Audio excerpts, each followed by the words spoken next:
To recognize the minority whip, please.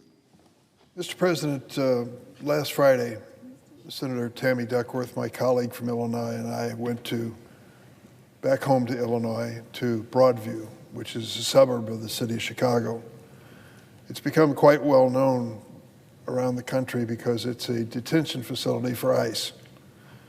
And I'd been there many times in the past.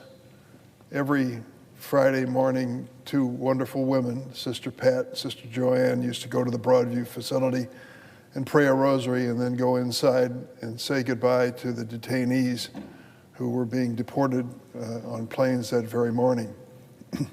It was a peaceful and reassuring experience because so many people were praying for those folks who were going to see their lives turned upside down. And the people who ran the facility couldn't have been more cooperative. They had a lawful responsibility, but they did not object to my entering the Broadview facility in years gone by, saying goodbye to the detainees and a few words of encouragement with the nuns who would accompany me. And it became a kind of a ritual which we were very proud of. How things have changed. How things have changed. Senator Duckworth and I were simply asking if we could go inside and see what the facility looked like. Reports are that though there seem to be large groups of people moving through there are only 2 cells and 1 bathroom. Those are the sorts of things which are part of oversight for us to look at facilities and make sure they're humane, consistent with our values. But unfortunately, over and over again, ICE has refused to allow Senator Duckworth and myself access to their operations in Chicago. I don't understand why. If they thought these operations were compliant with the law and accomplishing something good for America, they would certainly want the people to see them who are responsible for funding their agency. The opposite's been true. It was 3 or 4 weeks ago we went up to the Great Lakes Naval Training Station north of Chicago because it had been disclosed that they were leasing a building to ICE. Senator Duckworth and I went there because this is a critically important Department of Defense facility. Every sailor in the United States Navy goes through training at Great Lakes, every one of them. And we're very proud of the good work that's done to train them to serve our nation. We wanted to know what ICE was going to do if they came to Great Lakes Naval Training Station as they promised.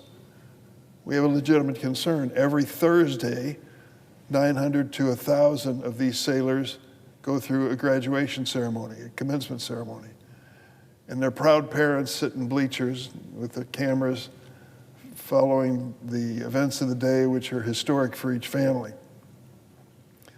So we understand with 900 to 1,000 graduates, families come from all over the United States to witness this moment in family history that will be talked about forever, the day that their son or daughter graduated from Great Lakes. And we were concerned if ICE is going to go through and check everybody who looks suspicious, the Kavanaugh test, do they look like they're Hispanic? What impact is that going to have on Great Lakes? On the men and women who work there, on the young graduates of the training course. What impact would that have if someone decided from ICE to start asking for identification, papers, passports, driver's license of those sitting in the bleachers? It's not beyond the realm of possibility. In fact, it's a very real possibility because we're watching what ICE is doing in the city of Chicago. It's terrible. It's indefensible. It's embarrassing.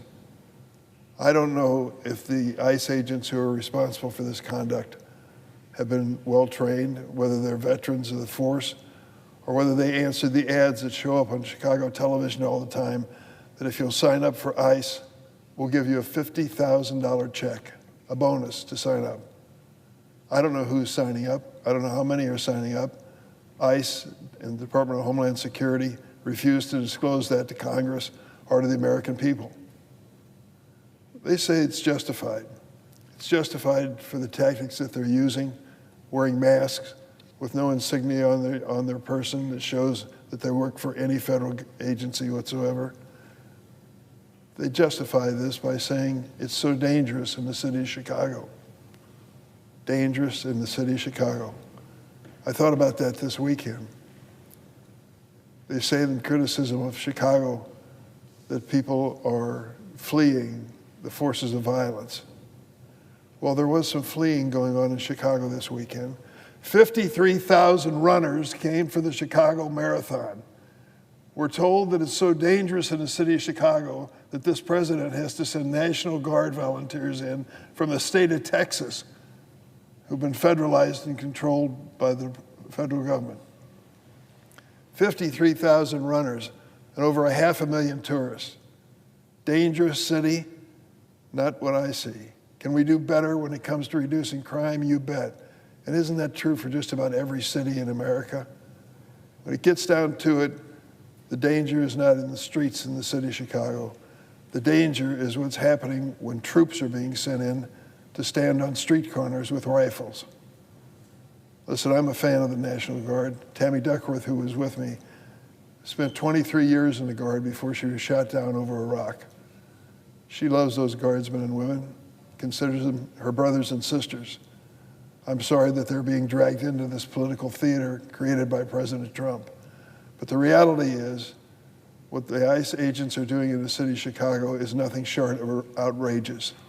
Innocent people involved in peaceful, constitutional, legal conduct are being assaulted by these officers.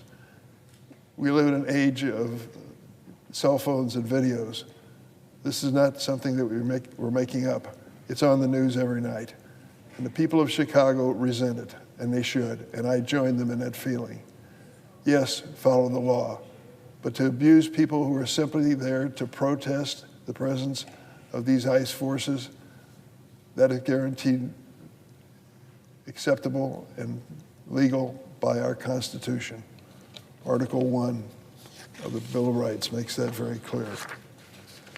So we left water for the volunteers who were there and those who were participating. We asked to go into the Broadview facility, and once again we were turned down. And we're doing our best to make sure we continue to keep an eye on what's happening. Restaurants in Chicago feel that the ICE agents are making things worse, not better.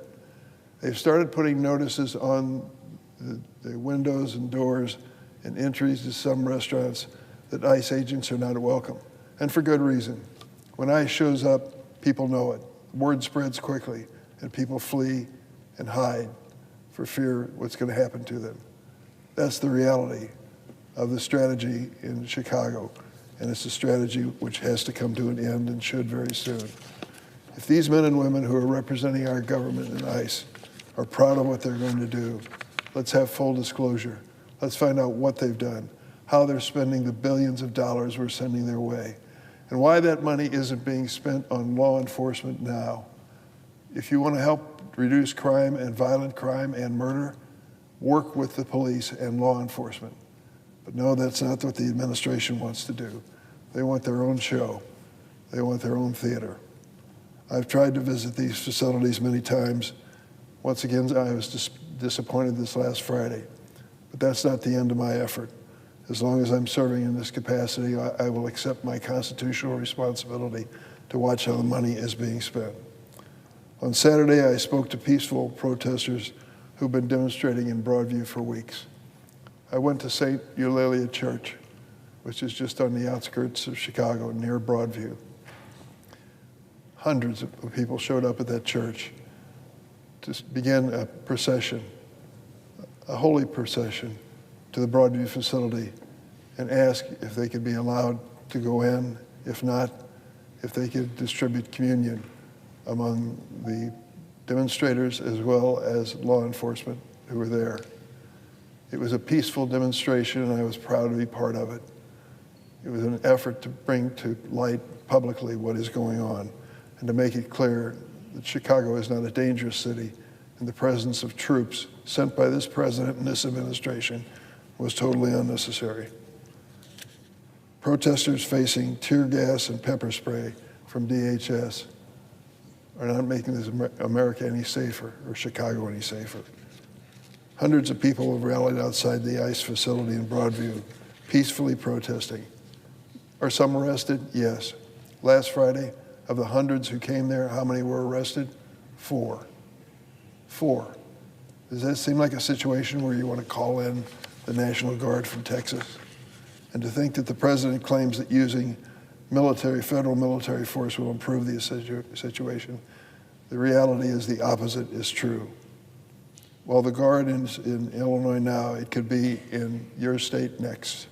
It could be your family taken from their homes and their beds in the middle of the night in a violent raid as happened on September the 30th in the 2200 block of South Shore. And while I will continue to do everything in my power to push back on the president's military intrusion into our cities, I implore my Republican colleagues to stop and reflect what's happening.